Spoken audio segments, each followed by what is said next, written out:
লিচুর রাজধানী দিনাজপুর বর্তমানে গাছে গাছে ছেয়ে গেছে লিচুর মুকুলে। আর এই মুকুল থেকে মধু সংগ্রহে ব্যস্ত সময় পার করছেন মৌ খামারিরা। এ জেলার মধুর মান ভালো হওয়ায় দেশজুড়ে এর চাহিদা রয়েছে। সরকারি পৃষ্ঠপোষকতা এবং প্রশিক্ষণের ব্যবস্থা করলে অনেক উদ্যোক্তার সৃষ্টি হবে বলে মনে করেন খামারিরা। সুবল রায়ের প্রতিবেদন জানাচ্ছেন শামীর স্বর্ণা। দিনাজপুর জেলার প্রায় ৫,৫০০ হেক্টর জমিতে লিচুর বাগান রয়েছে। বর্তমানে সব বাগানে লিচুর মুকুলে ছেয়ে গেছে।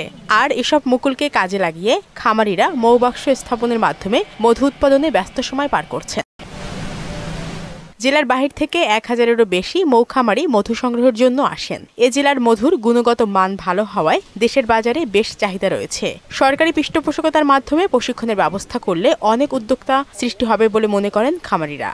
আবহাওয়ার অবস্থা ভালো থাকে তাহলে আমি আশা করছি যে আমার 250 মন মধু আশা রাখছি। আমি বৈদেশিক মুদ্রা কিন্তু আমরা এই মধুর দ্বারাই কিন্তু আমরা লাভবান হচ্ছি এবং হাজার হাজার বেকারত্ব কিন্তু দূর হচ্ছে বাংলাদেশে।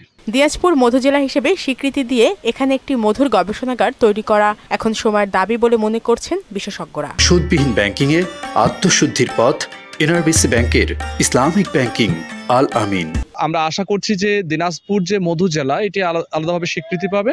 পাশাপাশি দিনাজপুরের নিজস্ব এই কৃষি অর্থনীতিকে সমৃদ্ধিশালী করার জন্য দিনাজপুরে এটি মধু গবেষণা কেন্দ্র স্থাপিত করার জন্য আমরা দাবি জানাচ্ছি। এবছর দিনাজপুর জেলায় ৯,০০০ মৌবাক্স স্থাপন করা হয়েছে এবং ৩,৫০০ মেট্রিক টন মধু উৎপাদনের লক্ষ্যমাত্রা ধরা হয়েছে। শারমিন স্বর্ণা, মোহনা সংবাদ।